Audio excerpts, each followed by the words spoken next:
প্রিয় দর্শক, আমি এই মুহূর্তে সরাসরি যুক্ত হয়েছি একেবারে কক্সবাজার থেকে। এখানে যদি আমি আপনাদেরকে জানিয়ে রাখি যে হাজার হাজার পর্যটক কিন্তু এখানে কক্সবাজারের যেই পানির যে ঢেউটি রয়েছে সেই ঢেউটি এবং কক্সবাজারের যে চিত্র দেখার জন্য এসেছেন। দর্শক, আমি এই ক্ষেত্রে যদি একটু দেখিয়ে রাখি যে এখানে আসলে অনেক পর্যটক আছেন। আমরা দেখছি যে একজন শুধু আমাদেরকে টাটা দিচ্ছেন।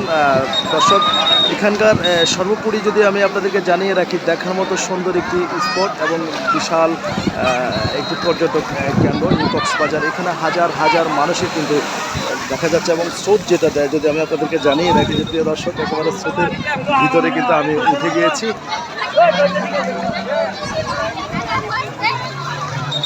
এখানে প্রচণ্ড পানি রয়েছে, পানির ভিতরে কিন্তু আমরা অলরেডি আছি। আমি কিন্তু ভিজে গিয়েছি যদি আপনাদেরকে জানিয়ে রাখি যে একেবারে পানির স্রোতের সাথে কিন্তু ভিজে একেবারে গিয়েছি। এখানে কিন্তু সব কিছু মিলিয়ে প্রচণ্ড ভালো লাগছে যে এখানে আপনারা অবশ্যই আসবেন। বাংলাদেশের বিভিন্ন জেলা থেকে কিন্তু এই কক্সবাজার পর্যটক কেন্দ্রতে কিন্তু লক্ষ লক্ষ মানুষ কিন্তু প্রতিনিয়তই আসেন। প্রিয় দর্শক, আমি যদি আরেকটা বিষয় আপনাদেরকে জানিয়ে রাখি, এখানে কিন্তু ছোট্ট সোনামণিদেরকে বিনোদন দেওয়ার মতো অনেক জিনিসপত্র রয়েছে। এখানে যে গাড়িটি দেখছেন এটা কিন্তু যত সম্ভব যে স্পিড বোট, আসলে এটা করে কিন্তু পর্যটকরা কিন্তু ঘোরার জন্য কিন্তু বাইর হন।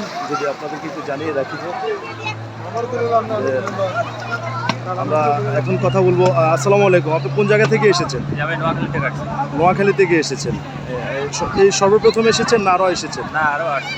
প্রতি বছরে আসেন নাকি? আপনারা কয়জন আসছেন আপনাদের টিমে? আমরা 9 জন। আপনারা 9 জন আসছেন। নোয়াখালী কোন জায়গা থেকে আসছেন? নোয়াখালী সদর মনোনগর।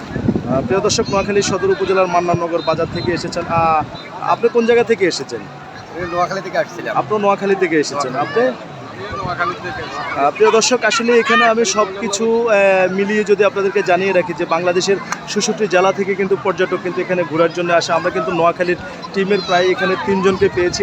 আরেকজন আমাকে নিশ্চিত করেছেন যে ওনারা 9 জন এসেছেন। প্রিয় দর্শক, এই ছিল আমার কাছে কক্সবাজার পর্যটক কেন্দ্র এবং সমুদ্র সৈকত থেকে সর্বশেষ আপডেট নিউজ। পরবর্তী নিউজ দিয়ে আবারও আপনাদের সামনে হাজির হব। সেই পর্যন্ত সবাই ভালো থাকবেন, সুস্থ থাকবেন, সবার সুস্বাস্থ্য কামনা করছি।